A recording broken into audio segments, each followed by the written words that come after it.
This is the advice I really wish I listened to when older animators told me when I was younger. If you're watching this video, you probably love animation as much as I do. When I wanted to get into the industry, I knew it was going to be a fun thing to do, but I also knew some of the downsides.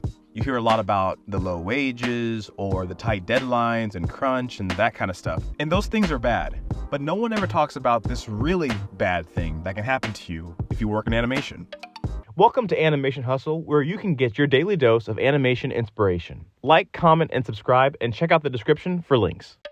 I went to USC for animation, and all throughout school, one of our teachers always encouraged us to move around and always take the stairs wherever you go. And when you're young, you don't worry about it, but as you get older, you realize animation takes a toll on your body physically. Having to sitting down and drawing all day can really wear out your body, especially when you're doing it under an intense studio deadline. I didn't realize that animating can actually cause you injuries. If you're drawing all day, you can get injuries like carpal tunnel, tendinitis, and other types of strains and pains all over your body. So if you don't know what carpal tunnel is, this user on Twitter has a really good basic rundown of everything. So basically, as you can see here, carpal tunnel is when the median nerve, which is these blue lines here, get pressed and squeezed at the wrist, which causes a lot of pain. So here are some of the things that actually cause carpal tunnel.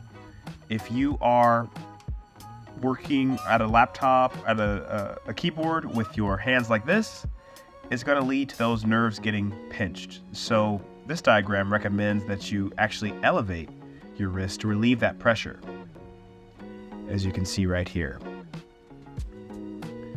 Another thing is make sure you're drawing properly, right? If you draw like this, if this is you, the top one here, you're putting way too much pressure on your wrist and causes it to strain.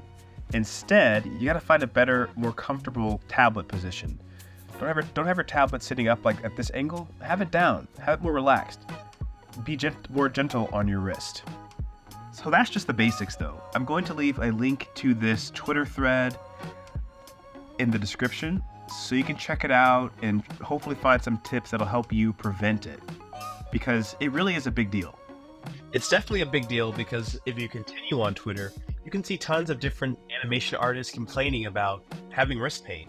So a couple of years ago, there was a lot of discussion online about the treatment and wages of animation workers, and especially storyboard artists. And the logo of the movement actually included a hand drawing with a wrist, because so many people in the industry are experiencing these carpal tunnel pains. This person says, I've seen some artists posting their braces, so here's mine too, LOL. My wrist hurts even though I do my wrist exercises every day, and I've only been doing revisions for a year. Imagine how my veteran friends and peers feel. That's an absolutely tragic story. And this person's even worse because they're still a student, about to sleep with my brace because of my wrist pain. Begging that the other aspiring storyboard artists like myself can go into an industry that treats us with the same love and respect that we treat it with. We gotta make sure we're taking care of our bodies, so let's see what we can do to help prevent this stuff. A couple things you can do to help prevent this stuff is to do exercises. Doing movements like the ones I have on screen now will help you in the long run. Watch your posture and watch how you're drawing. Make sure you're developing healthy drawing habits. Another thing you can do to help yourself out is to adjust your settings on your digital tablets and styluses and stuff like that. Try to make the settings as gentle as possible so it doesn't require a lot of heavy, hard movement. Take a look at this post here. You can even wrap your stylus in some foam like this person did here. Make sure you aren't pressing too hard when you're drawing. And remember, always draw from the shoulder, not from the wrist. In the comments below, let me know if you experience any drawing-related pain.